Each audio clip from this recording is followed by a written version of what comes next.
Hello, my name is Sonal Swain, and I want to welcome you to the 2019 E=MC² Symposium.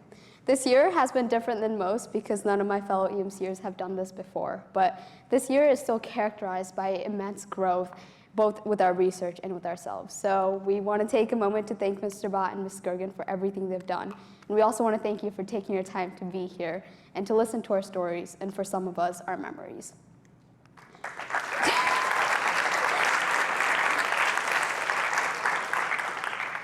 My first memory is from a weekend trip to Puri, India when I was 6 years old.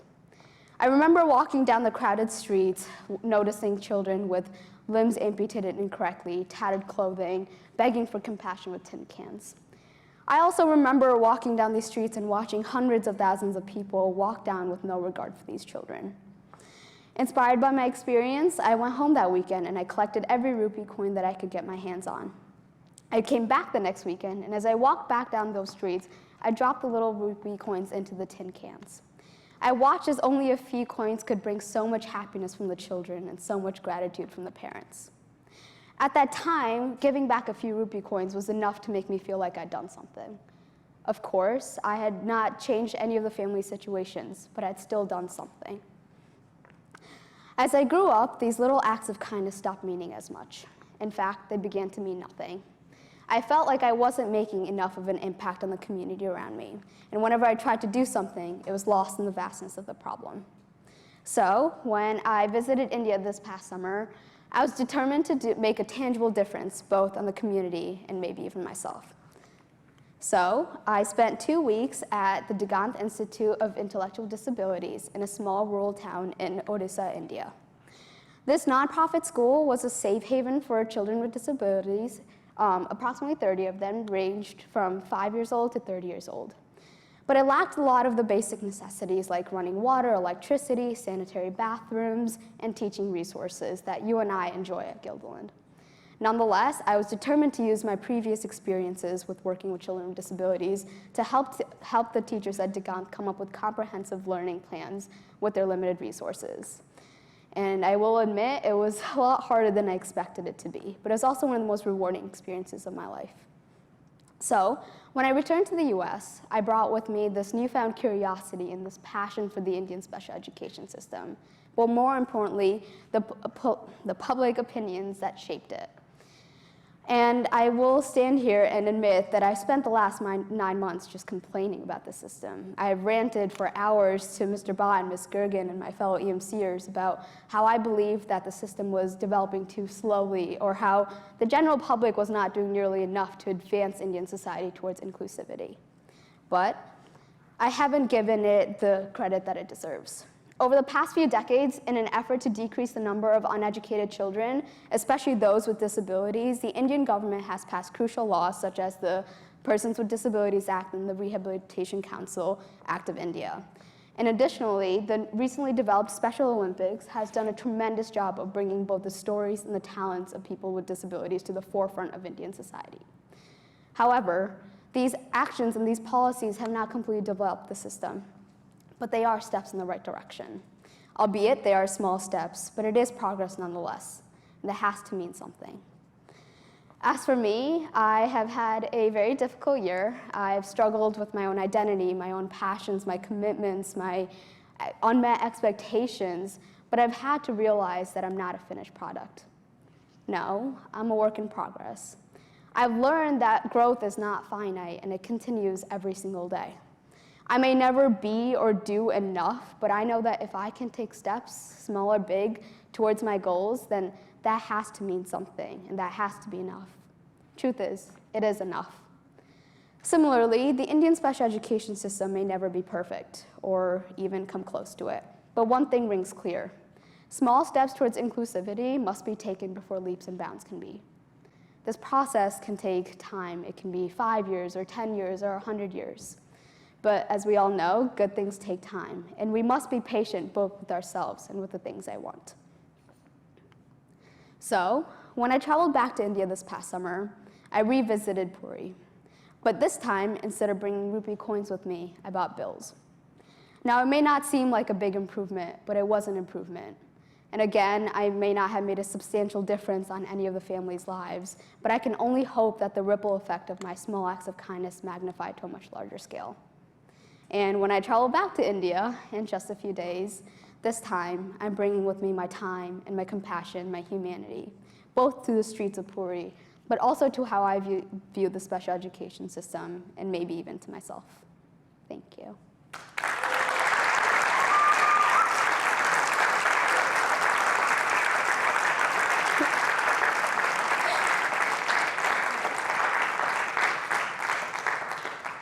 So next up, I would like to introduce Jonah Rosenberg up to the stage. Make sure you turn it on, okay? It's on.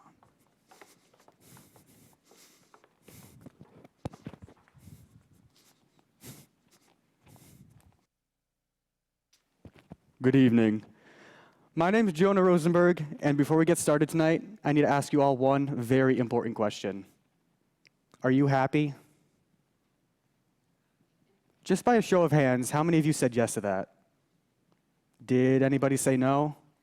Well, regardless of your answer, tonight I'm going to show you the key to happiness.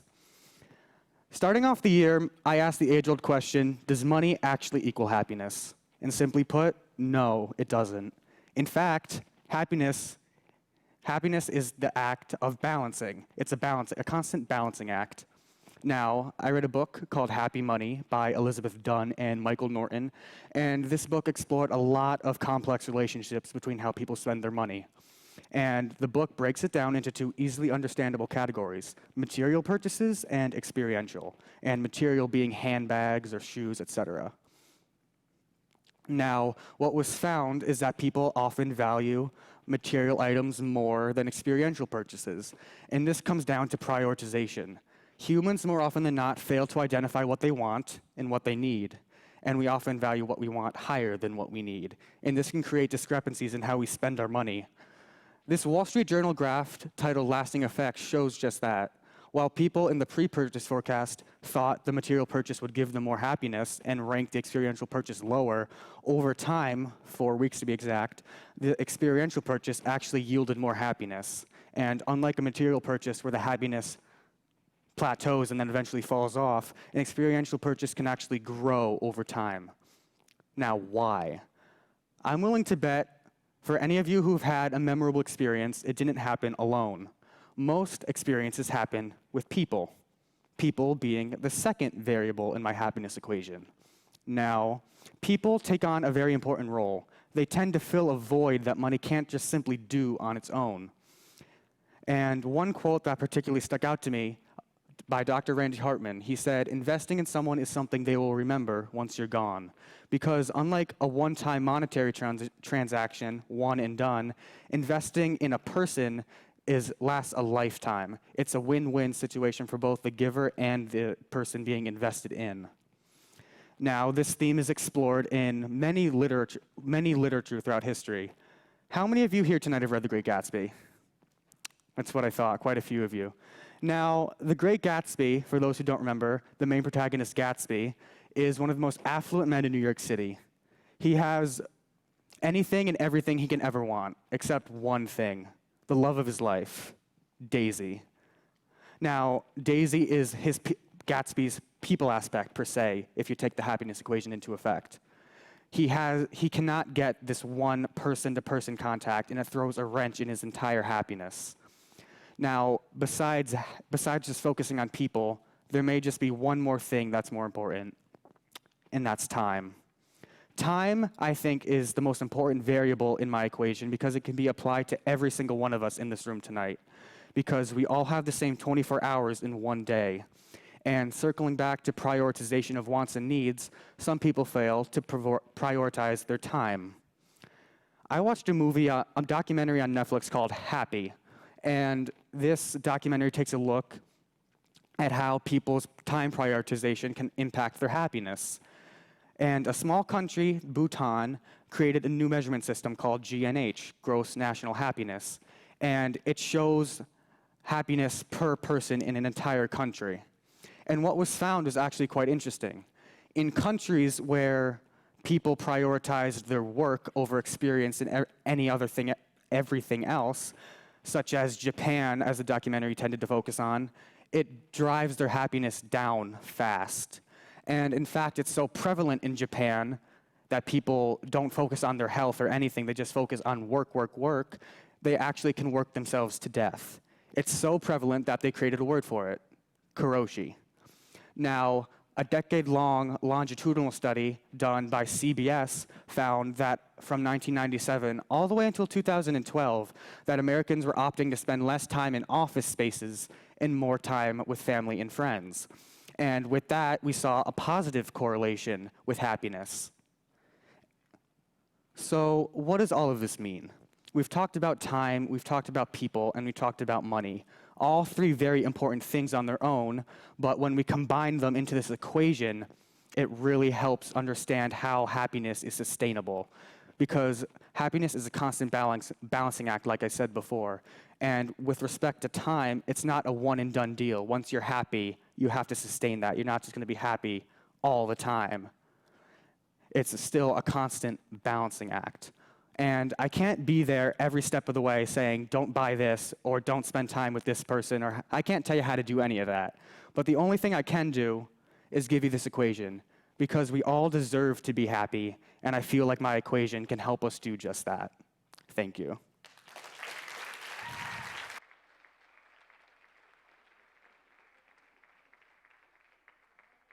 I'd like to welcome to the stage Pratul Amineni.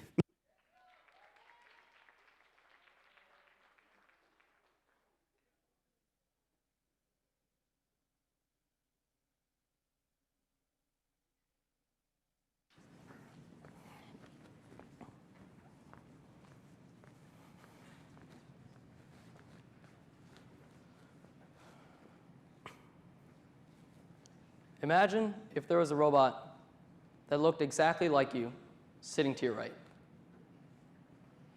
A robot that spoke like you, that moved like you, that thought like you. Now, that's what a majority of people think of when they hear the words artificial intelligence, and that's what I studied this year as part of EMC. This evolution in computer science started back in the mid-1900s, and there used to be computers the size of entire bedrooms, and they would only run simple tasks. And in the 70 years since then, we've evolved to handheld devices that can run much more complicated codes, much more efficiently, without having a whole bedroom worth of circuits and wires. And now we're evolving into technology known as artificial intelligence, which is able to complete a task without the help of a human, using neural networking, deep learning, and machine learning. But with the rise of this new technology, we have to ask ourselves, what laws and ethics have to be put in place? Currently, most follow the laws that Isaac Asimov set up in his 1940 collection, Runaround. His laws were, a robot may not injure a human, or through an action, allow a human being to come to harm.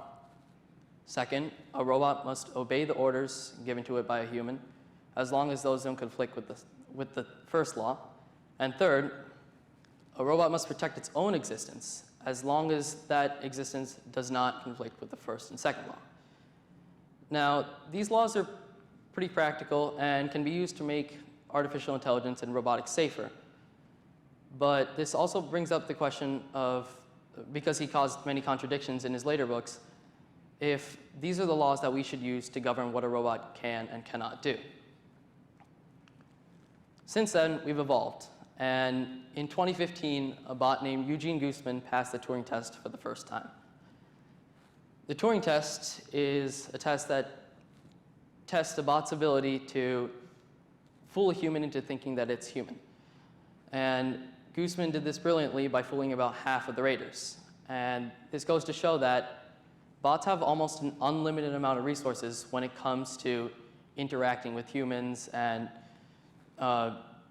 basically triggering our reward system. And they're already doing this toward using clickbait headlines and through video games. However, this also brings up Asimov's laws and poses the question of, are these really the ones that we should govern once again? Because Gooseman is violating almost all of them.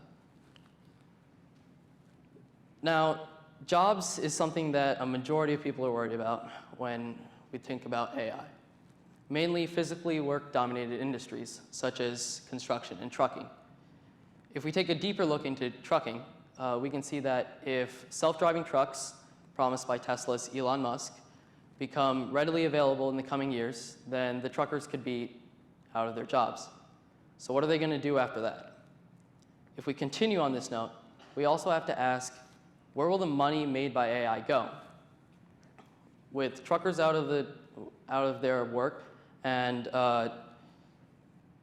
with people at the top of an AI-driven company collecting all of the revenue, there'll be an even wider wealth gap than that is already present.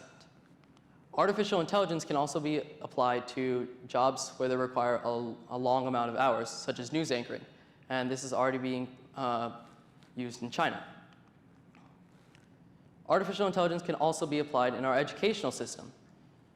Although it won't be able to completely eliminate teachers from the educational system, it would be able to help them improve and better engage all their students. Across America, classroom sizes are increasing and the number of teachers aren't. Therefore, there's a larger amount of students who may not feel exactly engaged during the teacher's lesson, and therefore artificial intelligence could be used to personalize plans for them. In China, they're actually using this to sense distracted students and giving feedback to teachers so that they can improve their lesson plans and hopefully engage all the students in their next lesson. Artificial intelligence is even being used right now. Facebook is collecting a large amount of data on all of us, and they're using that to send us ads and products that we may be interested in, and enticing us to maybe purchase those products. However, this, with Asimov's laws, although they were created for bots back in the 1940s, and they aren't really going to be able to be applied to artificial intelligence. Therefore, we have to change those laws, because if those laws don't adapt, if we're not able to change them, then AI could be writing our laws for us. Now, I want to bring you back to the robot sitting right next to you. And I want to ask you, what can you do to adapt to that robot? Because AI is coming. What are you going to do? Thank you.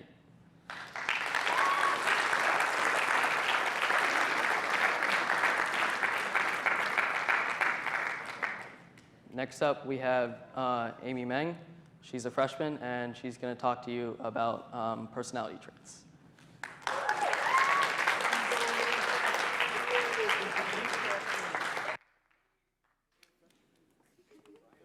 Thank you.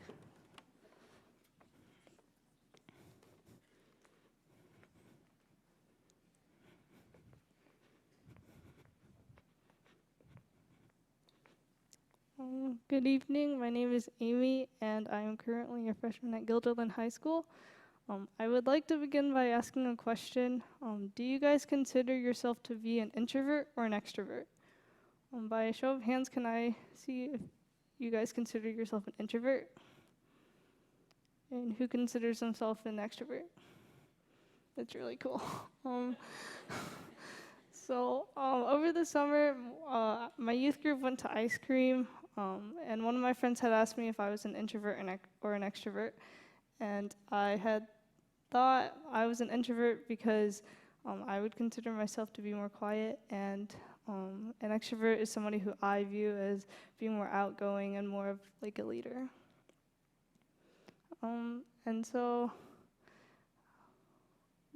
So Susan Cain, who is the author of 2 books, Quiet and Quiet Power, she is also an American psychologist who's done a lot of research on introversion and extroversion. She defines an introvert as somebody who recharges and gains energy from spending time alone, whereas an extrovert is somebody who finds energy from spending time with other people.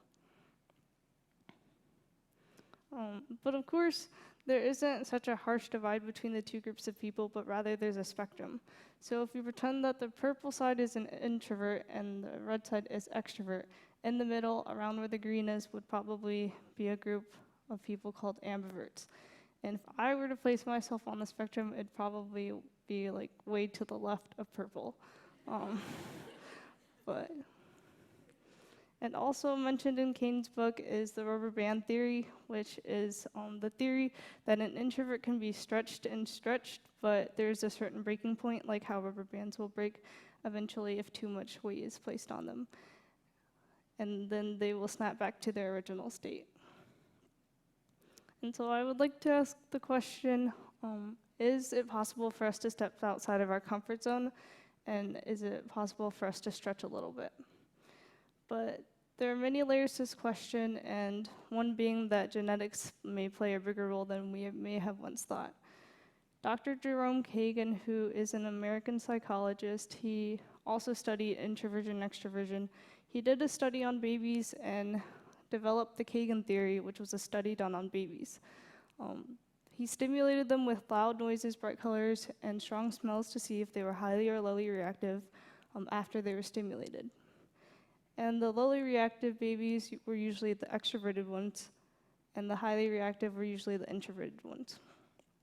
This may be the opposite of what you may think, but it's actually because introverts, they are already receiving a lot of stimulation, so any more stimulation, any more further stimulation would push them over the edge, causing them to be highly reactive.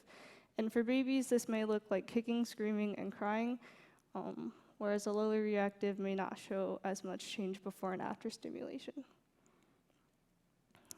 So this study shows that there are already predetermined traits even from birth, like personality traits, because the environment has not done much to shape the personalities of babies. And even though genetics plays a huge role in our personality types, I believe if we are passionate about something and if we really care about something, we would be willing to step outside of our comfort zone, and we are able to. For me, every Friday and every Sunday I go to church. I am very active in my youth group, and there have been some moments at church, like sharing my testimony in front of the congregation, and sharing about my mission trip in front of the congregation, which I did a couple of weeks ago, and sharing in small groups, which are not very small to me. They have at least 9 people, which I consider fairly large, but many of those times were really enjoyable, even though I would consider it to be outside of my comfort zone because public speaking is not comfortable.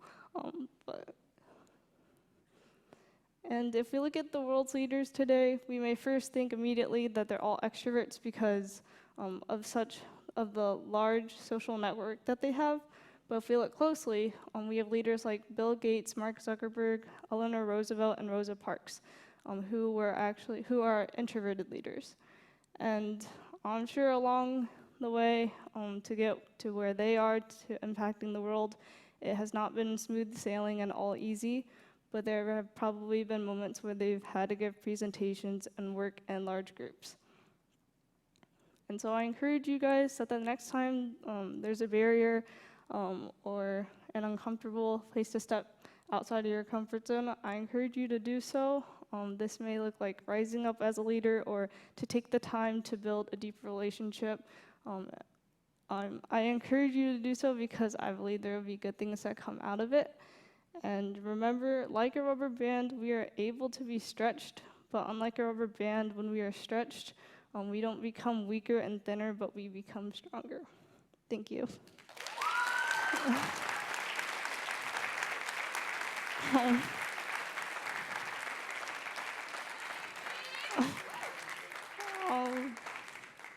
Next we have Riley.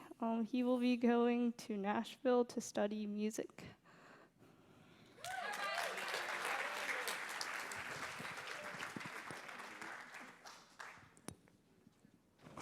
Hi, guys.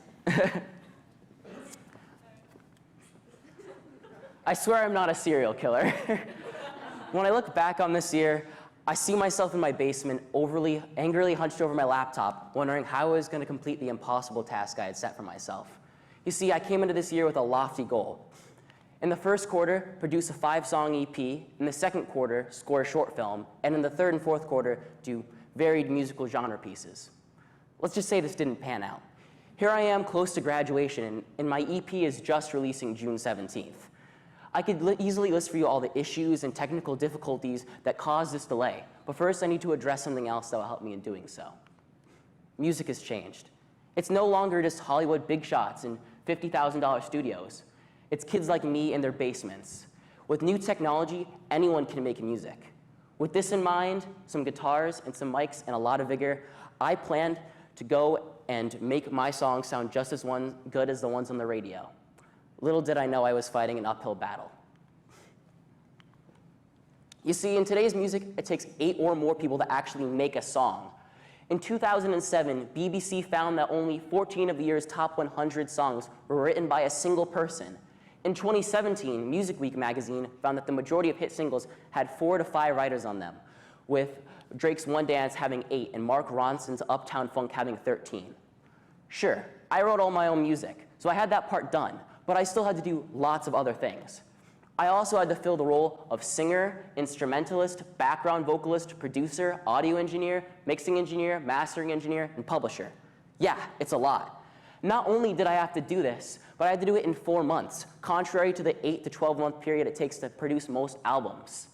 Not only that, I was dwarfed by the amount of equipment I have. While these professional studios have $10,000 mixers and $500 condensers, I was using my MacBook and a $90 dented microphone. I eventually would figure out that I needed, my one true problem though, was the fact that I was going it alone. I would eventually figure this out, but first I had to reach my breaking point. I had been working on my song Stand Still for about a month. This song I had done a little bit differently than others. Instead of writing the song and the lyrics and working on the chords and then recording it, I actually produced the entire track and all the music first, then working on the vocals and lyrics. This quickly became an issue because the vocals that I had written didn't actually sound good for my voice. Take after take, I hated the results, and I ended up putting the song on pause, not knowing what to do with it. Eventually, I realized that I needed someone else to sing it. This is when I reached out for the first time to a junior here, Afton Service. Adding her to the song not just improved it, but she made it sound better, allowed me to use the background vocals that I had created, and change the way that I sang the song. Also, as a songwriter, it was super fun to direct someone, but also have them make it their own. It made me very confident in the career path that I've set out on. But even with that collaboration being so good, the true takeaway was the gateways that it opened for me. After this, I just wanted to keep working with others.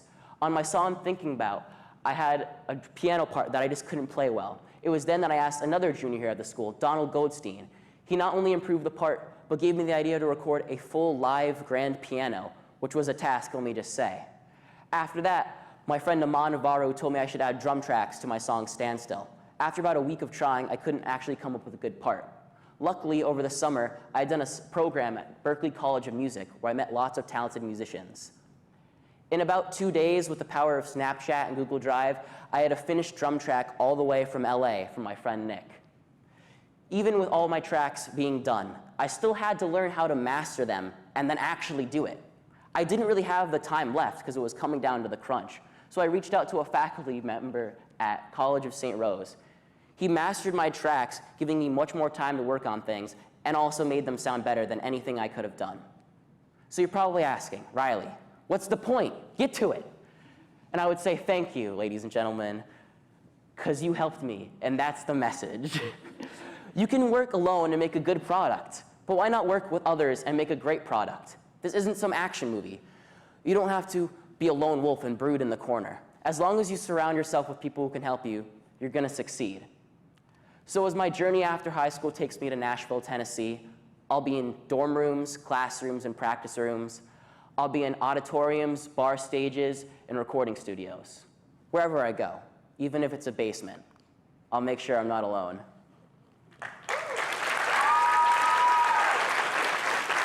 So we're gonna be moving into our 10-minute intermission, and during it, some samples of my EP are gonna be playing, and it's coming out Monday on Spotify, iTunes, and Amazon, and more. So thanks. We have cookies and punch outside.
When I hear the birds singing, it's never a surprise.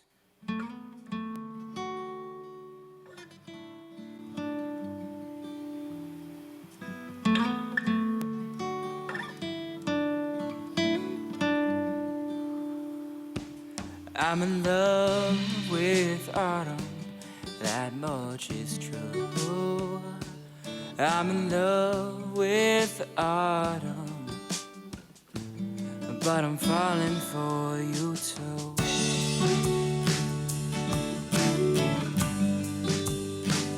For you too.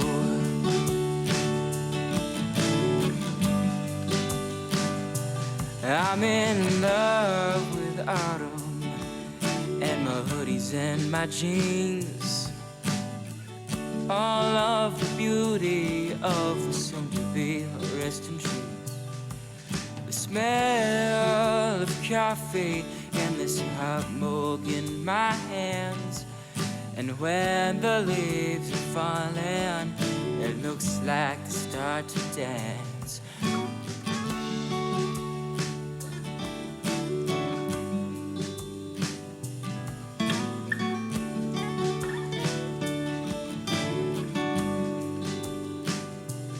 I'm in love with autumn, that much is true.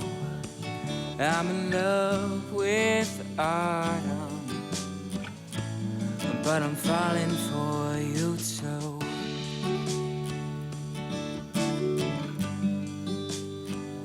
For you too.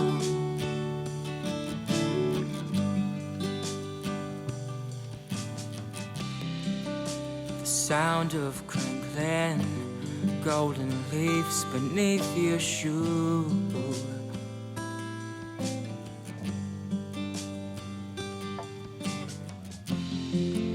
And when I wake up and it's cold outside, it's okay, 'cause I like to see the dough. I know I'm changing because of you, so it's cool that the season's changing with me too.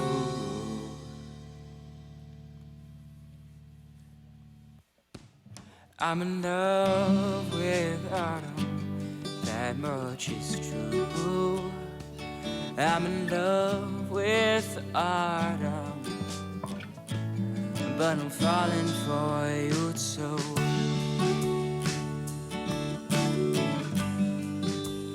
Falling for you too.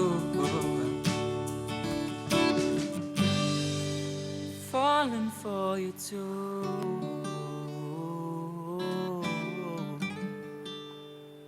For you too.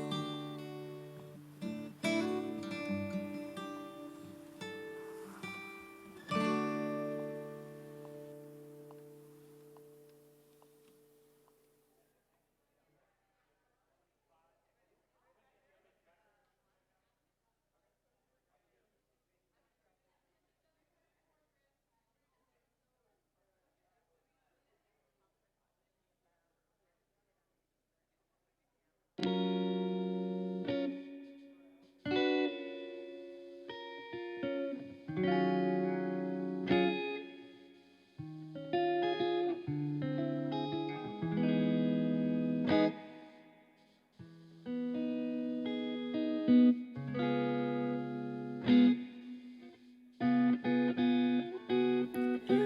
usually the nicest person, so why is nobody nice to me? Done with all the niceties, 'cause they're not quite working out for me. Everything will seem fine, then everything's a blur. I'm tired of looking up, but somehow I still get hurt.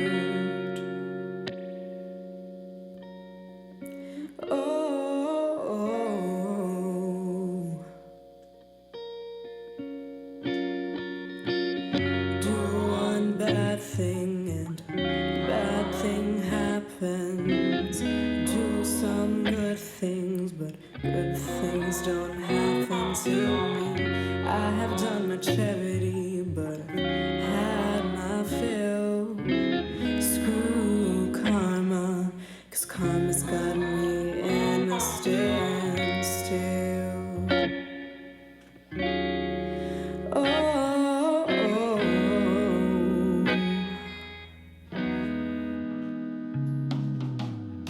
All my friends, I want the drama to end. Most of them just pretend and talk shit when your back's turned to them. Surrounded by people all the time, so why am I so lonely?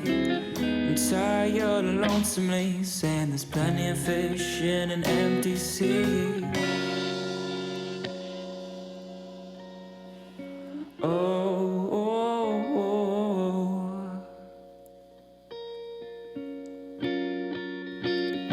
Do one bad thing and a bad thing happens.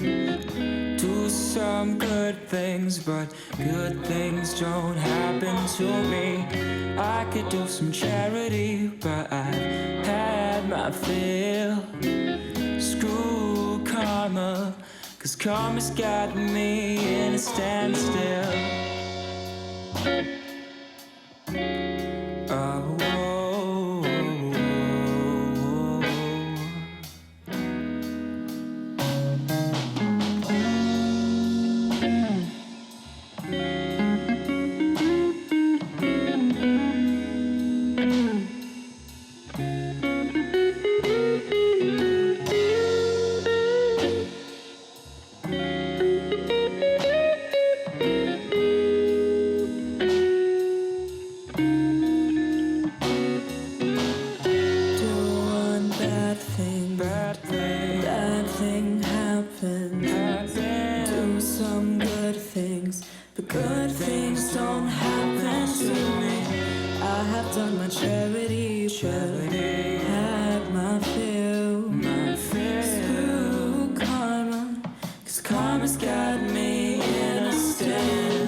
didn't feel the chemicals.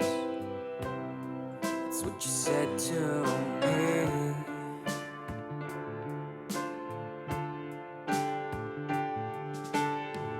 Why couldn't you just say no instead of blaming it on chemistry?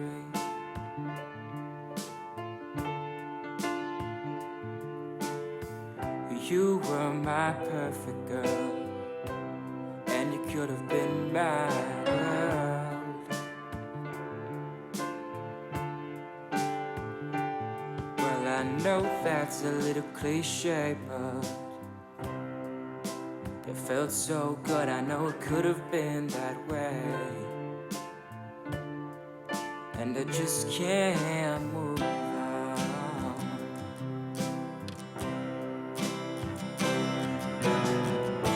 And when the rain is falling down the window pane, there'll still be thoughts of you inside my brain. When I'm humming to a song that makes me blue, I'll still be thinking about, I'll still be thinking about you.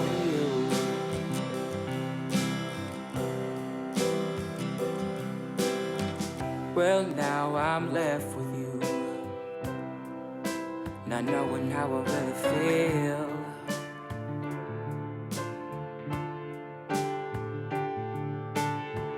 We agreed to be just friends, but for me that wasn't real.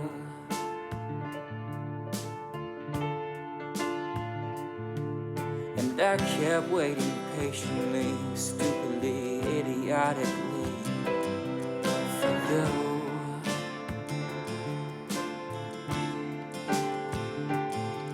And even though you were next to me, I was never in your view, and I just can't quit.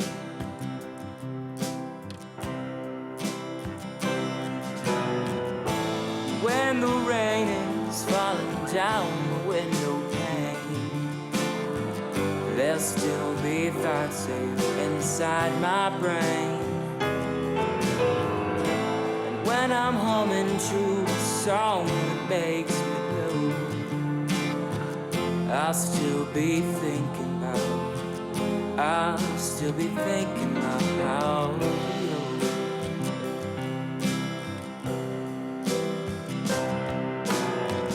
Although I thought I had it so many times before, it was all in my head. And now my heart is lying broken on the floor, and I can't take it anymore.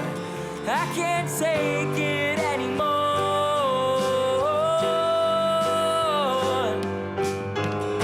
And when the rain is falling down the window pane, there'll still be thoughts of you inside my brain. And when I'm humming to a song that makes me blue, I'll still be thinking about, I'll still be thinking about you.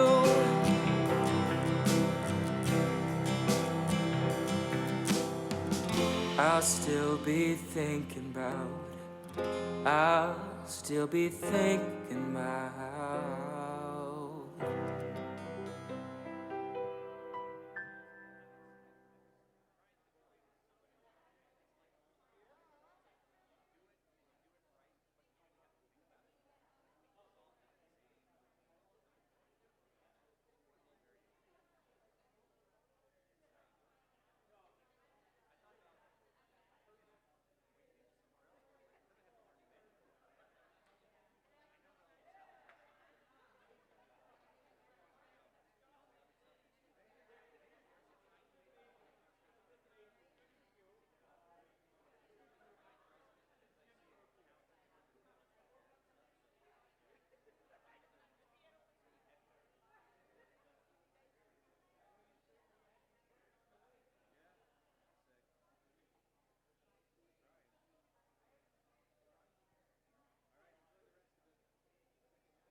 Hello?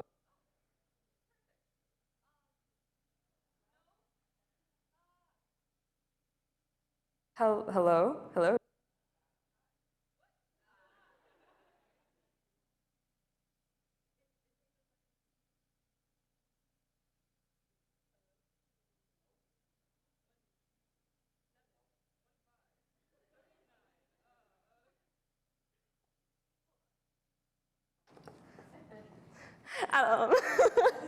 What? Oh, so now it turns on. Okay.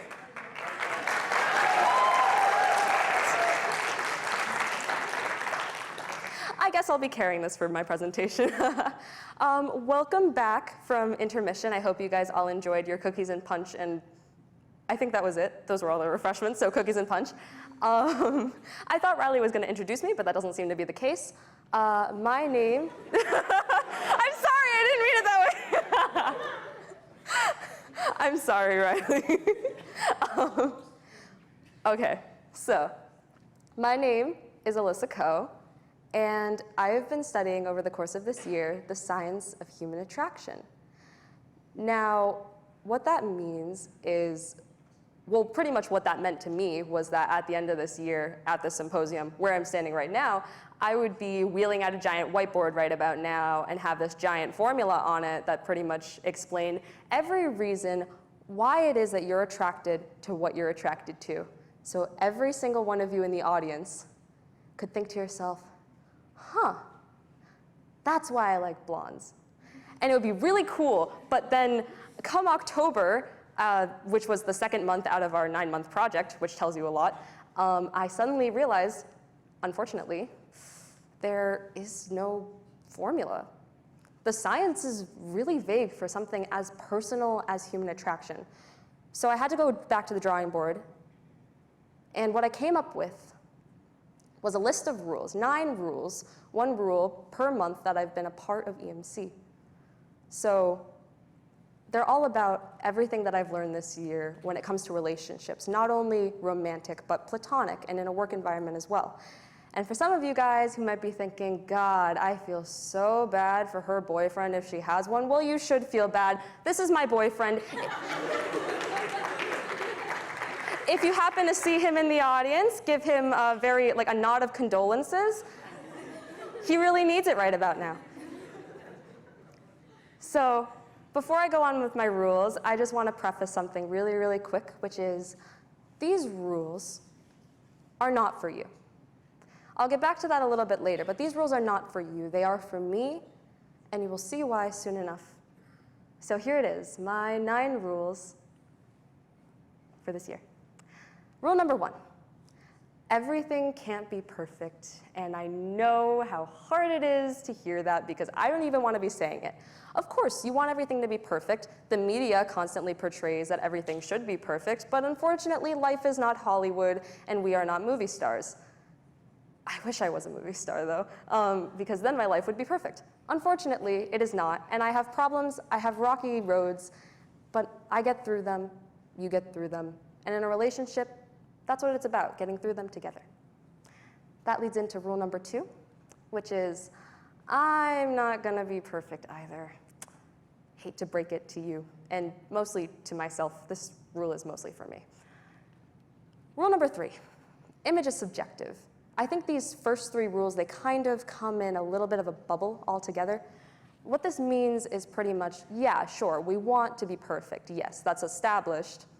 We want to look perfect, we want to act perfect, and we want to seem perfect to everyone else, but more importantly to ourselves. We want to feel perfect.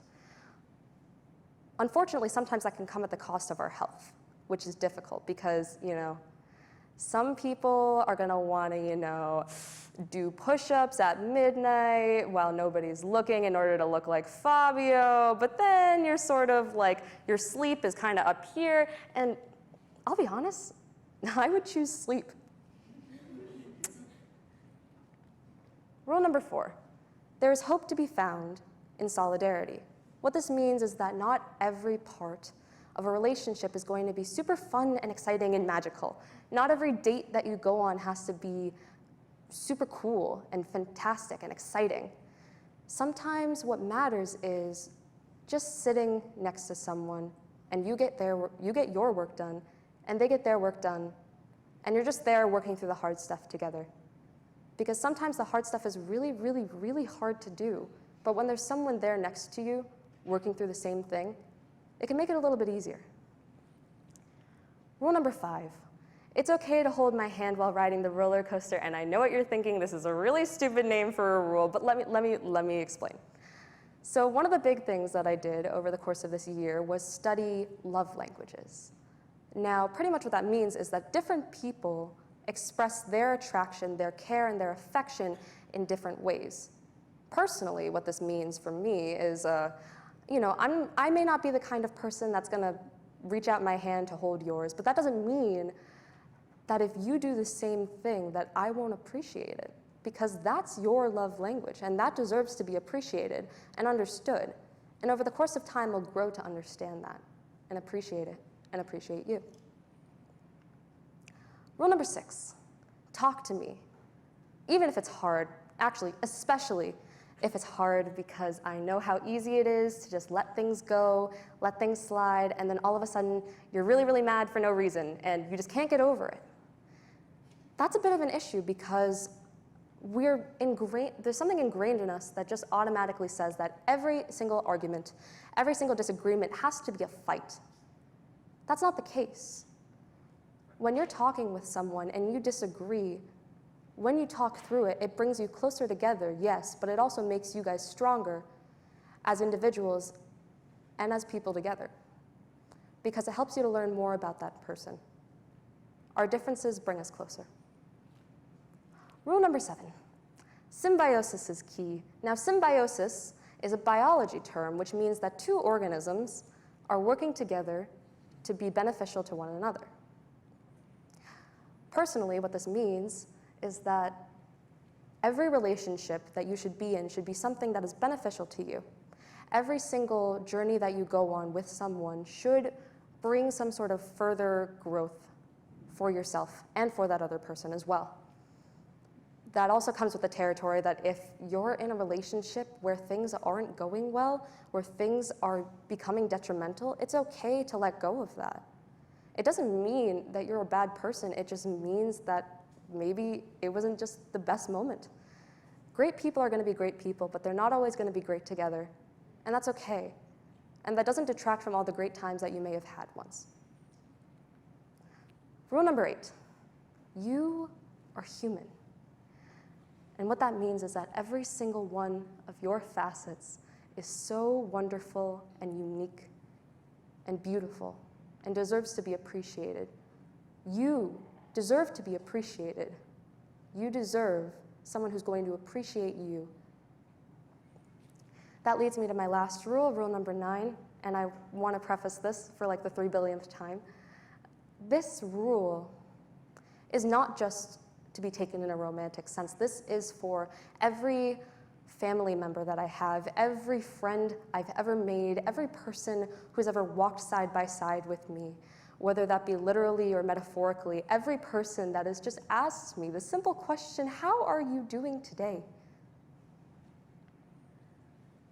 I love you.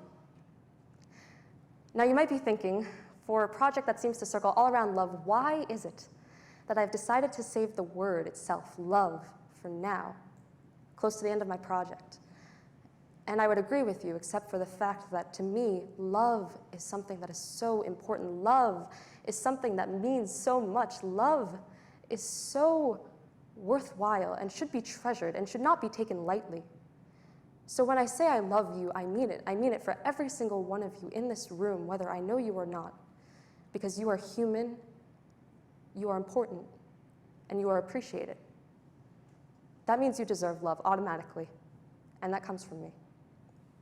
Now, you might be thinking, with all these 9 rules, why should I be listening to you? I'm a 15-year-old girl who barely knows anything except for all the A-push I've crammed into my head over the past month, which seems to have not been a whole lot. So why should you listen to me? And the answer is, you shouldn't. You should not listen to me. You should not listen to these rules because, like I said earlier, these rules are for me. They're not for you. This template, however, this template of knowing yourself, this template of knowing what makes you tick, what you enjoy, what means so much to you, what matters in a relationship, that is what you should be taking away from this, not the verbatim words. It's important to know yourself first in a relationship, because if you expect that someone is going to know you better than you know you, you are wrong. And it's okay to be wrong, but it's okay to understand that you can be right. It's okay to understand that it takes time to create, and these rules do not come easy. It took me an entire year, and I'm still not done. I spent an entire 9 months thinking about this question. I love you because blank. I want you guys to take a second to internalize that. Why is it that we love people the way we do? I spent an entire year trying to figure it out, and I'm still not quite sure. So what I propose to you is a new way of thinking, a new perspective, one that's personal, one that's intimate. Try thinking about this. I love you because. Thank you very much.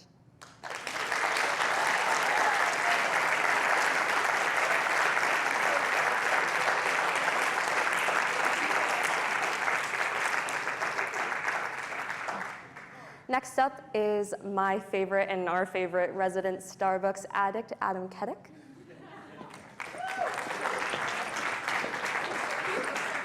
That is amazing.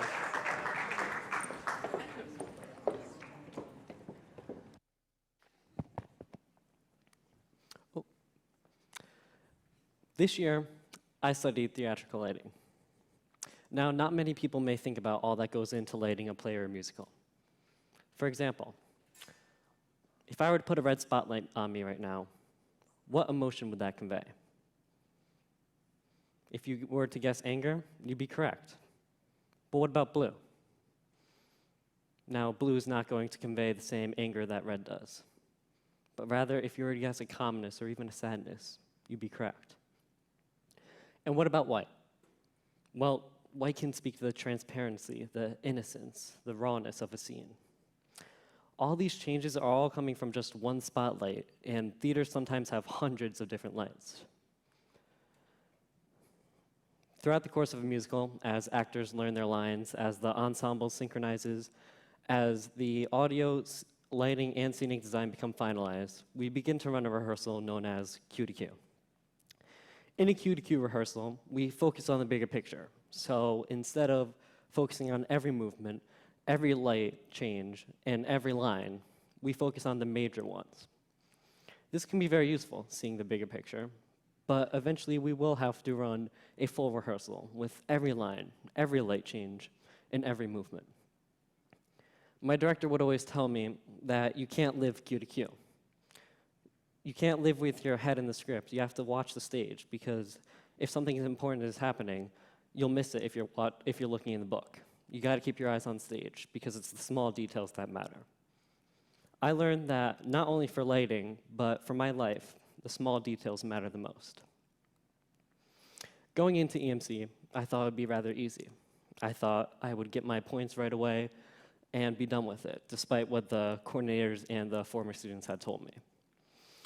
I thought that I would live one big project to the next and be done with it rather quickly. But with junior year comes other stresses like AP exams, college, and other activities. All of this started to pile up on me and started to weigh me down. I was focused on the bigger picture of all of these rather than all the work that had to go into them individually. I was at the start line, but I was already looking for the finish line, not realizing all the work that I had to put in between. In theater and in musicals, if we mess up one night, we have the luxury of going back the next night to fix our mistakes. In fact, we have a whole 30 days to prepare for just 3 show nights. But in life, we do not have that same luxury. We are living essentially in the show night, and the cues that we miss or the decisions that we make are permanent. The little details are vital. Little things make big things happen. I found that very accurate for this year for me. All the conversations that I would have, all the studying, and all the journals that I would write would add up to make a bigger project. No production is going to be perfect, though. An actor is bound to forget his lines. A light will inevitably fail me one night, and a scene will not look the same twice around. And as cliche as it is, life isn't going to be perfect either. You're bound to miss a cue here and there. But it's not about what we miss. It's about getting ourselves back up and brushing ourselves off and getting ready for the next cue. Lighting design is only one aspect of a musical, though. There's the lighting design, there's audio design, there's stage managing, there's dancing, there's acting, and of course there's directing. All of these small details add up to make one big cue.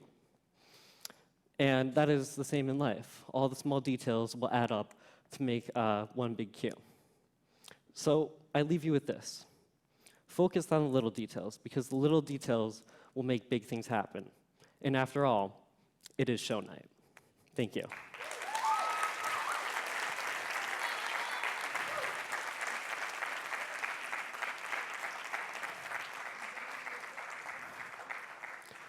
Next up is a senior that is attending the University of Buffalo, Samantha Dell'Acqua.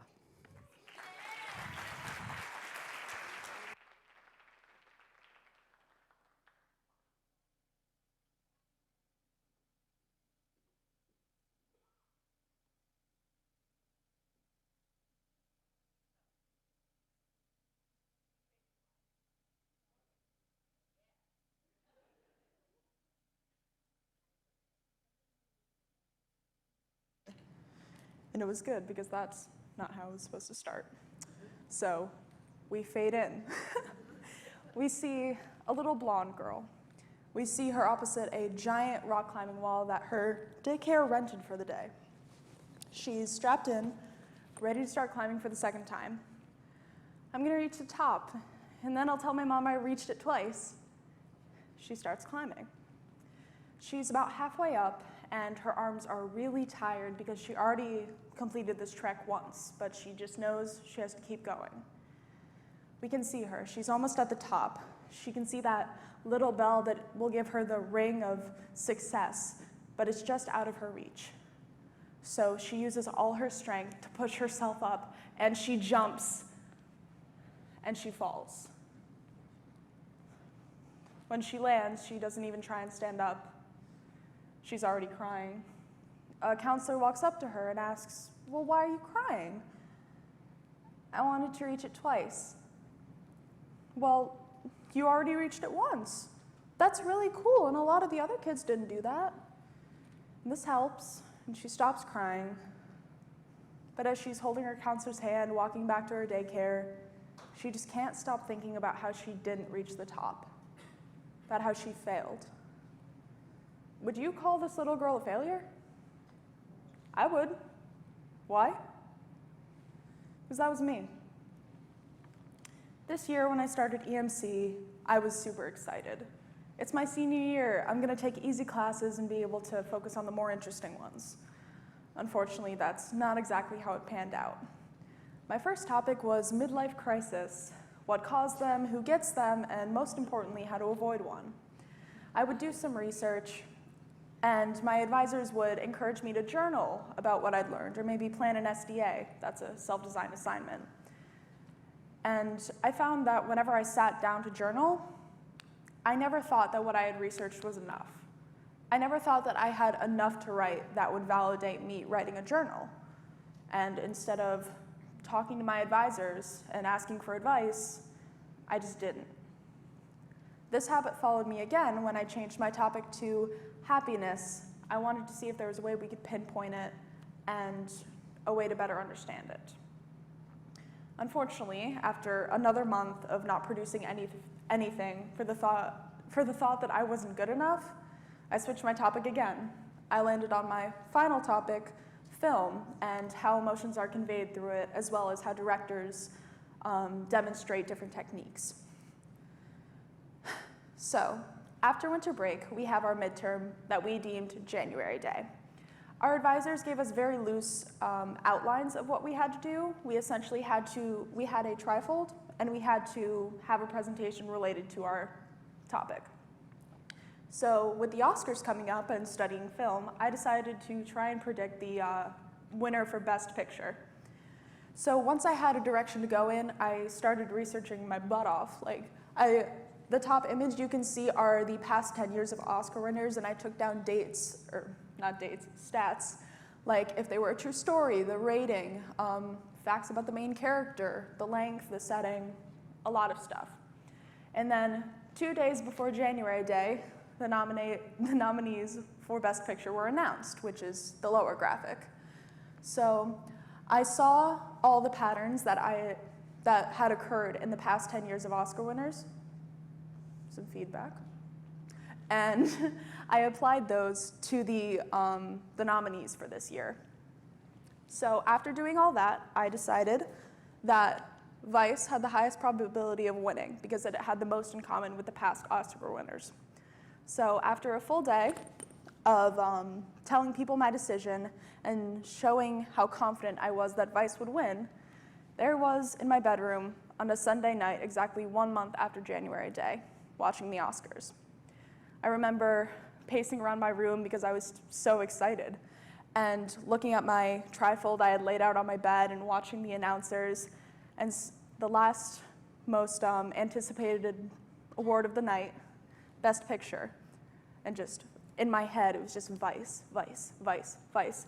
And then they slowly open the envelope and I have so much anticipation and they start sliding it out and the winner for Best Picture is Green Book. Green Book won. My heart sank. I didn't know why it had won. I mean, Vice had the highest probability. The numbers didn't lie, so what happened? I was devastated. After all that work and all that effort that I put in, and I failed. I felt defeated. One thing I learned in EMC this year is that how you frame a shot can drastically affect how the audience will respond to a shot, whether it be in film or photography. As you can see here, I'll use myself as the subject of the shot. If it was filmed at an eye level, it makes the audience connect with the character more. But if the angle was taken from higher up, it could make the subject seem very insignificant and powerless. So, keeping that in mind, if you'll indulge me, think of a time when you failed. Got one? Think of a time when you didn't do as well as you wanted to. So, take that, freeze that image, and I'll show you how to reframe it. I'll use January Day as an example. Sure, I may not have guessed the winner of Best Picture, but I learned a lot about the Academy and movies and the Oscars. I may not have gotten the 100 on that project, but I had a lot of fun doing it. So, now we're here. When I was writing the script, it felt like I was editing a movie. I was choosing which part of the year that I would put in and how to connect them. And as my advisors have told us this entire time, the most important thing, I was trying to figure out how to tell a story. At first, I didn't know what I wanted to leave you guys with.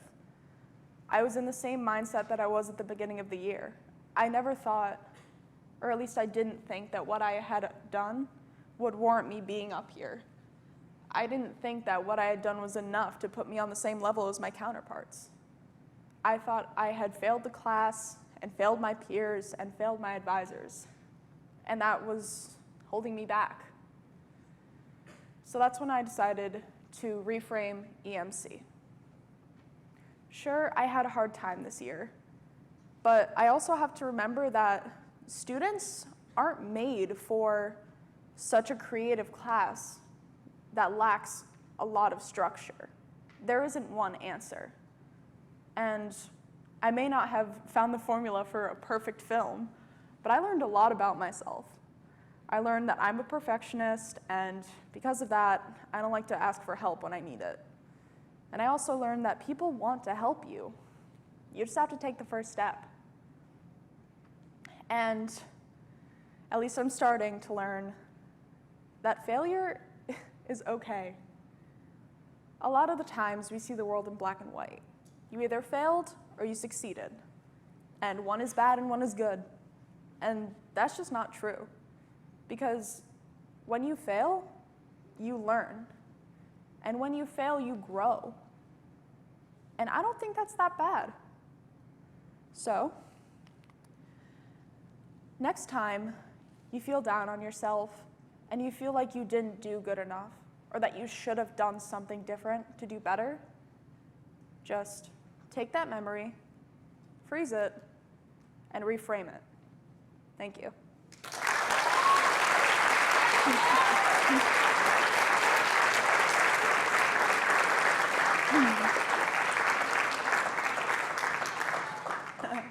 If I may introduce a junior, Alan Wang, who will be talking about human morality and all that jazz. Kill it. Oh, I gotta turn my mic off.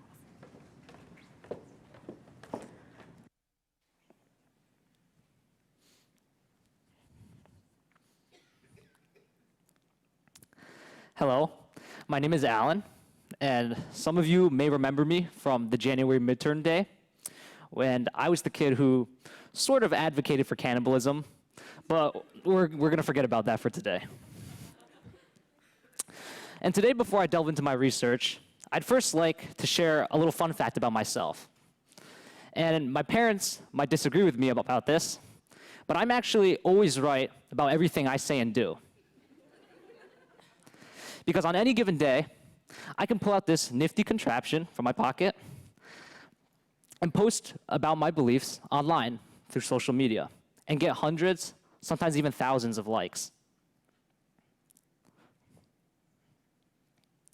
Now this means these social media users agree with me. They've just validated my opinion into an absolute fact, like the one shown above, which is absolutely true. Now I want you all to remember this word, validation. Let me explain. So this year, I studied moral psychology, which by definition is the study of the development of the moral sense. And so I studied the works of famous moral psychologist Dr. Jonathan Haidt and his book, The Righteous Mind. And in this book, he described a theory/analogy which he calls the rider and the elephant. And so Haidt theorizes that emotions form the basis of our judgment. Now this is represented by the elephant. And the rider, which represents rationality and logical reasoning, attempts to guide that emotion. So what the rider's job is essentially to come up with any reasonable excuse to justify whatever the elephant's gut intuition, gut reaction just was. It's basically a cover-up job, if you will. And so I thought this was kind of twisted when I first learned about it because, I thought that humans were, kind of the top of the evolutionary pyramid who had fully utilized their brain capacity to come up with the most logical solution to any given situation. But that's not the case. We're kind of primitive in the sense that we rely on our emotions and intuition. So this is how our moral thinking works on the inside. But how do we see this depicted? How do we see this shown in real life? Well, Haidt actually also theorized another theory, which he calls the moral foundations. And so Haidt describes in his book, The Righteous Mind, that every human being has various moral flavors, the moral foundations, which are currently shown on screen above. And so what happens is that every human being has varying emphases, different ratios of these moral foundations. For example, if I have a greater emphasis on care/harm, I'll morally believe that I should care for another person. And if someone has a lesser emphasis on, say, authority/subversion, they'll believe that they should not have to look up to a leader to guide them. And so what happens is that humans with these similar emphases of moral foundations, their moral matrix, they tend to band together because humans are groupish creatures who are always looking to become a part of something greater than themselves. Now, this is called the hive switch by Dr. Haidt, and it's aptly named after the behavior of bees, because bees are ultra-social creatures who have completely forgone the sense of the individual and work together to create something new. And we already see this within us humans. Take sports, for example. The reason why sports players keep coming back to play the sport is because they love the adrenaline, and they love the drive, and they love that heightened sense of belief that they can achieve anything as long as they work together. And it's an experience that you cannot have at the individual level. So with all this in mind, I created a sort of pseudo-theory this year, which I call the theory of 21st century validation. And what I mean by this is that social media is rapidly amplifying our groupish tendencies, because social media users will often get, hundreds, sometimes thousands of likes. Now, this means their opinions have been validated. And the people who are liking and retweeting these posts are those who already share similar moral matrices, because humans are groupish and stick to what they know. So as a result, people's preconceived notions are being strengthened and reinforced, and their elephants are becoming harder and harder to control.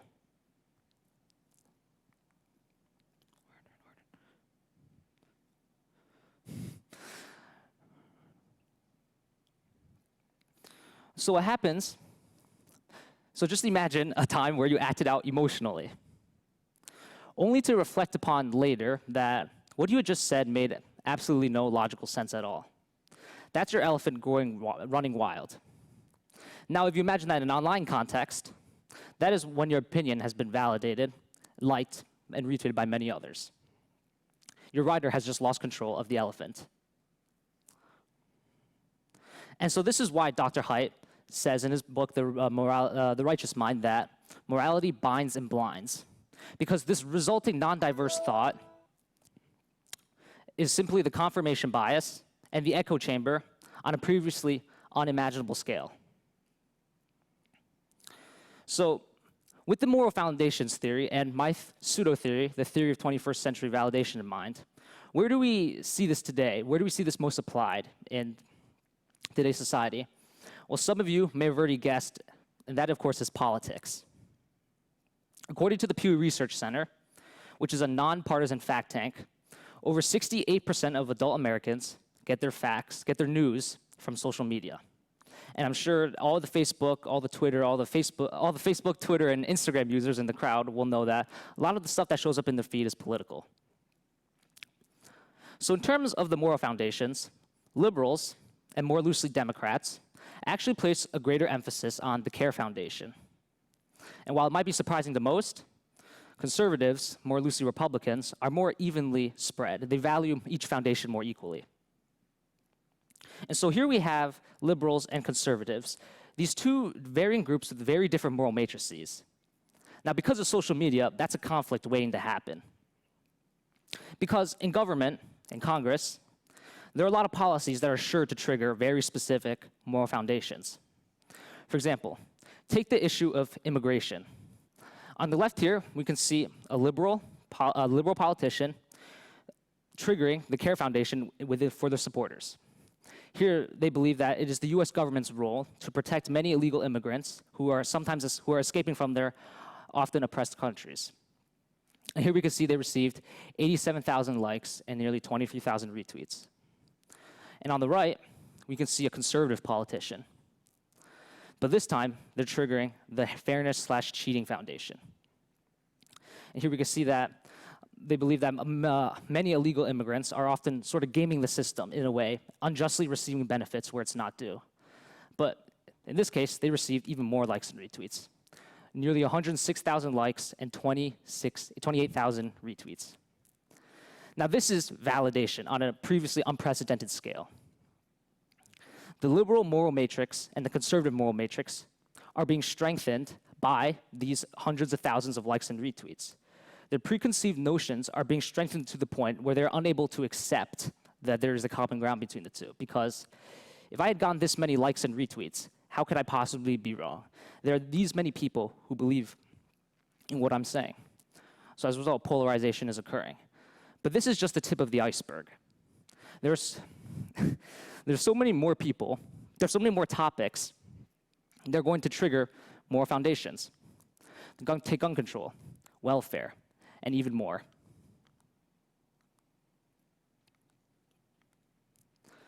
And so, at this point, it should be very obvious that liberals and conservatives both have their truths and fallacies to them. There is indeed a common ground, but because of social media and its ability to validate our preconceived notions through likes and retweets, our elephants are growing bigger and bigger in size, and our logical rider is unable to hold back that intuition and gut emotion. And so, rapid polarization is occurring and completely dividing our country, as I'm sure you can all see today. And so, what can we do to stop this? Well, first and foremost, I believe the most important thing is awareness. Awareness that no one is invulnerable to the morality reinforcing, the morality sculpting powers of social media and its ability to validate anyone's opinion through likes and retweets. All of a sudden, we are unable to accept the idea that there is another side because we are so strengthened by our beliefs and our elephants that a common ground is no longer achievable. And so I say that instead of opting for more reactionary-based social media, where sensational headlines are constantly reading Twitter's trending page, we should do our best to consume more evidence-based literature. Because if the theory of 21st century validation became a law instead, and if social media continued to validate our own beliefs for decades to come, human nature could truly be doomed as we're constantly at each other's throats. But instead of that, we should take Dr. Haidt's recommendation to heart at the end of his book, The Righteous Mind, which is, we're all stuck here for a while, so let's try to work it out. Thank you, everyone, for listening.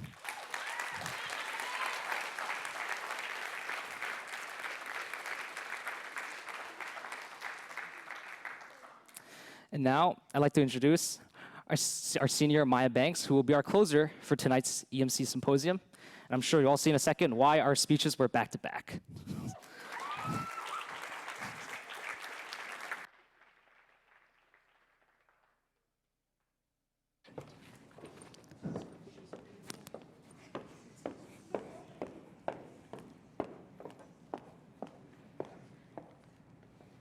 Hi, my name is Maya, and I'm 18 years old.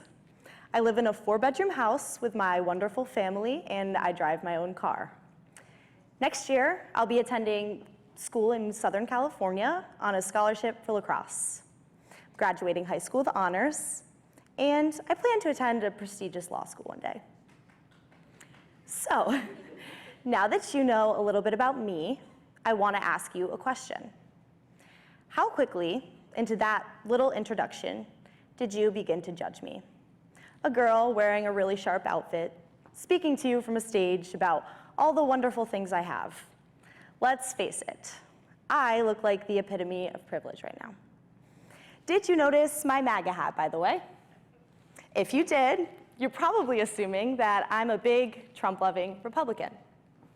And if you're not a huge fan of our current leader, you probably didn't like my hat so much, and maybe you're a little bit hesitant to listen to what I have to say. But wait, hold on a minute. You don't know who I am, and we've never had a conversation before, but yet, based on those facts alone, we might already be divided. So this division that I just staged between you and me is exactly what I studied for the duration of this year, between the left and the right, the Republicans and the Democrats. And I know, after listening to so many amazing presentations this evening, I'm sure your minds are overflowing with new information, so I will try to keep my politics as interesting as possible. So when I was around 7 years old, before I knew what a political party was, I learned to eavesdrop on my parents like a professional spy. I used this inquisitive skill often, but what it gave me in return was my interest in politics. I can remember listening in on a family debate about whether or not Obama would make a good president and being absolutely fascinated. But this curiosity didn't spike until recently, right around the closing of the 2016 election.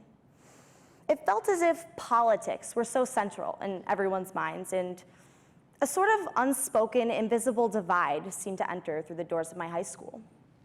And in result of that, my questions multiplied. I wondered how it was that we all form our own unique political opinions, and what makes those on the right so different from those on the left. Over time, are the right and the left becoming more different? What role are teachers and parents and politicians supposed to take in this political divide? What about the role of a random average student like myself? So it is evident that in the aftermath of the 2016 election, political polarization did increase. And I know I said I'd keep this interesting, so don't get too scared about this slide. So, if you turn your attention to the graph on the left, you'll see 1999. And there are gaps between prioritizations of Republicans and Democrats, but still there's common ground. You can see education, Social Security, and healthcare. Now look to the graph in the middle, 10 years later, 2009. There's a little shift and there's some more gaps, but still there's common ground, like terrorism and the economy. Now look to the right, 2019. Suddenly, that common ground just seems to disappear, and gaps have emerged, just like the gaps that I saw between the walls of my high school. But it didn't end there. As you can see based off of these charts, partisan animosity increased after the 2016 election. Republicans and Democrats were willing to admit that the other was closed-minded, immoral, lazy, dishonest, and even unintelligent. And because of that, we became frustrated, scared, and angry towards each other. But it didn't end there either. It's the politically engaged that are the most polarized, the Republicans and the Democrats who actually hold power. So what does this do to us? Well, for one, it makes us more divided from those in office, but it makes us more divided from each other too. So what was I to do about all this? A random average girl from Albany, New York. I felt pretty powerless. I knew I couldn't do anything to get rid of the polarization in my own school, let alone that in the entire country. But I also knew that I had to do something that would be worth my time. So this was sort of a period of trial and error for me. I interviewed people and I sent out a survey. All of this with the same goal in my mind. I wanted answers. But all the information that I was getting just didn't feel right. There was something missing. So I came up with a simple little solution. I would just talk to people. I would have open and honest conversations with another. So I created a podcast. Here I was able to talk about issues like immigration and gun control, but they didn't turn into debates. Questions led the conversations forward. And I hope to come out of this with the same thing that I wanted before, answers. But instead, I came to a little realization. Maybe my role wasn't to ask questions for the sole purpose of getting answers. To be honest, I'm exiting this year of research with more questions than I started with, and honestly, more confusion surrounding my topic as well. But I think there's something to be said for the unknown, because we all face it, and we can all admit that we don't know. And maybe that puts us all on the same playing field. Think about how many of us in this room don't know each other. But then think about how many more of us don't know each other in this entire country. We are all so very different, we're practically strangers. But that doesn't mean that we can't work to get to know each other. And there's potential for progress here. Progress can mean a multitude of different things. Progress means having a tough conversation and disagreeing, or teaching young ones to seek facts and form political opinions, or listening to a news channel that you don't support and actually listening to it. But there is potential for progress here. So hi, my name is Maya Banks, and I'll be attending San Diego State University in the fall. I hope to study political science, and I am not a Republican. It kind of hurt me inside to put that hat on today, but research purposes, of course. And this is who I am on the surface, but in reality, you don't know who I am, and I don't know you. But we should try to get to know each other because I think we could be friends. Thank you.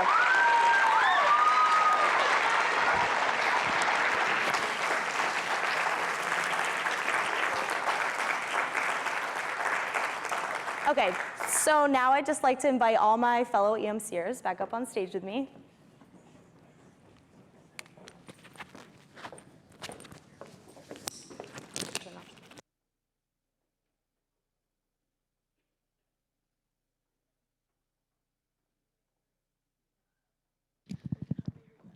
Good evening, everyone. Can you guys hear me all right?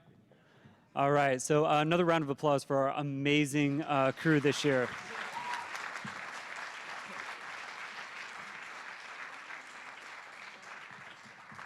So sort of beginning last year, we kind of decided to recognize one of the students who sort of embodies the essence of this program. And with accomplished actresses and seasoned musicians, it was really tough to choose. But our crew, we don't have a curriculum here. We have values. And those are sort of encompassed by our 5 C's. And this sort of recognition that we're going to give here tonight, it really isn't an MVP award, because you can't award the best for anything in this class, because it's impossible to measure. This person that we're giving this to tonight, though, she just spoke about questions.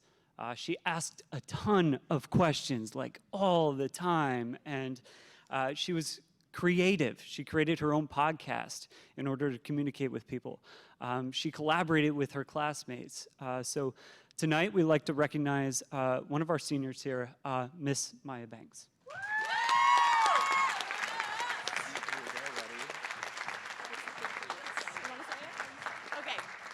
And we just want to give a little something to our coordinators to thank you for everything you've done for us. We are so appreciative. Thank you.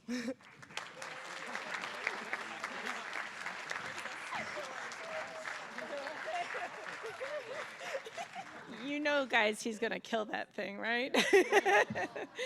So we just like to thank everybody for coming out tonight. Be sure to check out their websites. Check out Riley's EP, which is going to be releasing again on Monday. But if you have any and all questions about EMC, we have previous people, we have our people that went tonight, and we have some future EMCers in the audience. So they will be speaking here a year from now. So again, thank you for coming out. Thank you for your support, and we hope to see you back next year.